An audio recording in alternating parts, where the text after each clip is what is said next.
They've been in the trenches and the Tron ecosystem for a long time, and of course, we've got T-Bull and Zappo here. If everybody would do us a favor and retweet the room, let's get this space circulating here. Yeah, exciting time. So as always, we'll bring T-Bull and Zappo on here, give a quick little update of what's going on in your world, and we'll kick this thing off.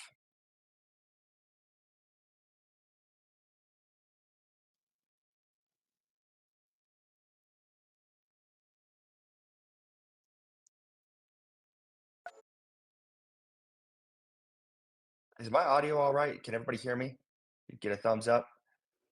Yes, Hey, sir. Suncat, yeah, I can hear you. Are we gonna get straight into this, or?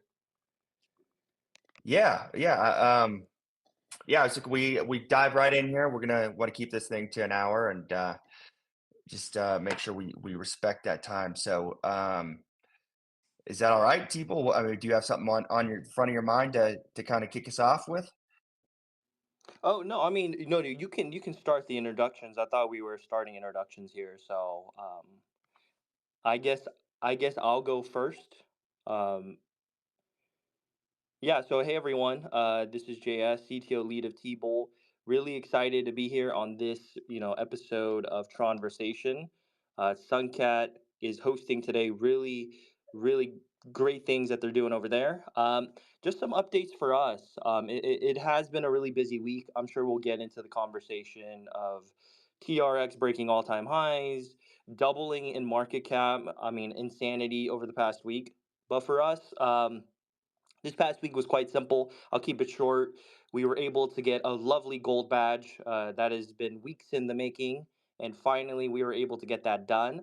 And that's just another, for us, it's more than anything. It's just a stamp of authenticity and the fact that we're putting in the work every day. So, we're really proud of that. We did a complete website rebrand. We launched it, I believe, a couple days ago, 3 days ago. So that got a lot of good feedback. Really happy about that. And then in terms of holders, we're above 11,500, slowly growing. Hopefully, we'll get the Suncats holder count eventually at 20K plus. But we're marching every day. And then today we had a huge update, sort of an announcement where we actually launched our first game under the T-Bowl umbrella. So it's called T-Bowl Legacy. It's a platformer. So for those who are familiar with Doodle Jump, it's a Doodle Jump S game. This is sort of the test run this weekend, and then on Sunday we're gonna have a full on tournament style. We're gonna make sure all the bugs are tweaked out. So really looking forward to that. A ton of different things, character selections. There's gonna be quests, in-game events. So definitely stay tuned for that. But yeah, that's been our sort of week in a nutshell for us.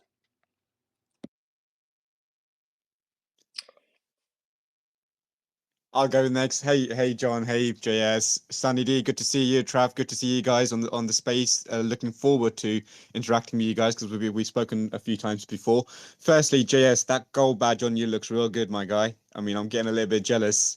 So we got to work on getting the gold badge as well. It's good to see you guys representing. I mean, look, it's been quite crazy and busy for all of us. It's a lot of work happening in the background. The good news for majority of us, as we all have experienced, there was a decent spike up from a price and volume perspective. So we obviously did an all-time high. We've obviously come back down a little bit, but it's a good sign to see that from a price point perspective, things are heading in the right direction, not just for us, but for the whole ecosystem as a whole, which is good news. And I'm sure we'll talk more about it as we go forward.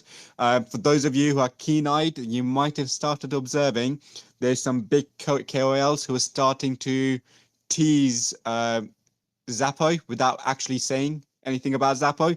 You'll start seeing when the market volume picks up, a lot of big key players that have been in the industry for a very long time will start talking about Zappo, which is really good news for us. And we just making sure we time it correctly so it goes with the volume with the marketplace, which is vital for all of us. The other thing we've been working on quite heavily in the background is we got a bit of merch, Zappo merch coming very soon. For those of you who like Zappo as a whole, so there's a bit of merch coming, potential work in progress from an NFT perspective, and there's a few other things we're working on in the background. But But the key bit we've spent the last 2 weeks doing is making sure we've locked off all the partnerships we're going to be launching, locked off the KOLs, and exchange listings are, I know I've been saying it for about 2 or so weeks now. We're in the final stages of going on certain exchanges. We just have to go through certain protocols. So all 3 of those things will probably go into full swing at some point this month. So we're looking forward to it. And yeah, good news for all of us. John, over to you. Thanks, guys. Yeah, hosting is not something I'm used to. I'm used to just jumping right in and yeah, giving my opinions or whatever when a space is going. So this is weird for me. Sorry for the bumbly start here, but yeah, it's just been a really exciting time, for Tron. I don't know about you guys, but since the kind of the CTO kind of happened for Suncat, I've just had this like pit in my stomach. Like, man, when is this thing gonna run?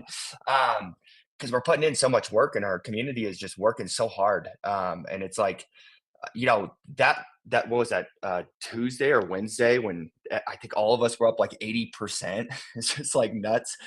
Tron led the way, and I think it's just a really good example of like, man, the mother chain here is like what's gonna take us all places, and we're gonna continue to work and continue to put in, just the effort to stay relevant and to push forward. So for us, um, it's all the non-sexy stuff that's been going on at Suncat. We've had a real issue with price discrepancy across at MEXC and HTX, and there were some issues there.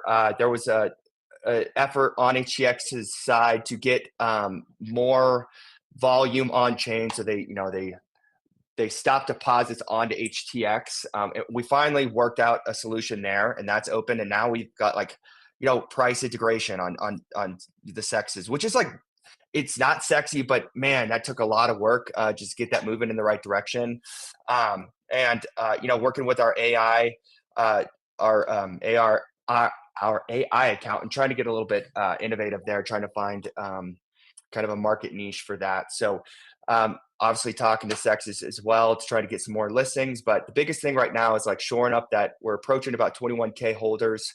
And we're just trying to show guys we're in this for the long run. So it's just been an insanely exciting time. Obviously, Tron experienced that significant surge of 100%, reaching an all-time high of 44 cents. And followed by a normal retracement. I don't know about y'all's telegrams, but everybody's like, why aren't we at $1 yet? And it's like, well, we don't want to be at $1 yet. We want this to be organic, just as I think all of our projects have been. It's been this organic growth and to stabilize at a reasonable price for more investors to jump in. So, anyways, my first topic here for all of us to discuss here is how do we interpret these market dynamics? What factors do you think pushed that massive run for Tron, and then that downstream for all the projects on Tron? And what strategies should our holders be thinking about as we're kind of gearing up for a bigger leg up? I think it's a very good question, because those of you who obviously haven't been in cycles previously, it's crazy because I sit here and I think, right, okay, what was Zappa like literally a month ago? I mean, we just started. We were sort of in the early stages about a month ago, and our price or our market cap was less than $1 million. And it's crazy to think in a month's time we peaked well over 3 million, and so on and so on. And it's very easy when the markets are this hot to get really distracted by loads of things in the marketplace. And what tends to happen with a lot of people who sort of maybe don't have the experience is you tend to start chasing the pumps as opposed to being in the right place before the pumps happen. And when you start chasing the pumps, it's a bit, I don't know, you guys have probably experienced this, those of you who drive cars, when you're stuck in traffic and you see the other lane starts to move and you think, right, why is that lane moving and my lane isn't? So you change lanes.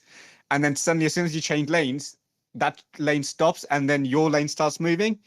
That's exactly what crypto is like. So you need to make sure that whatever lane you're in, the greatest advice in this space is if you learn the art of patience and hold your bag, it will always do well, because generically speaking, everything goes up in this market. Yes, certain things will go up a lot more than others, but if you chase the pump, you will never ever really make the gains that you would if you just held. And it's good to see now Tron's obviously had that massive surge, but what people forget is a lot of this stuff is happening where a lot of work was put in beforehand. All the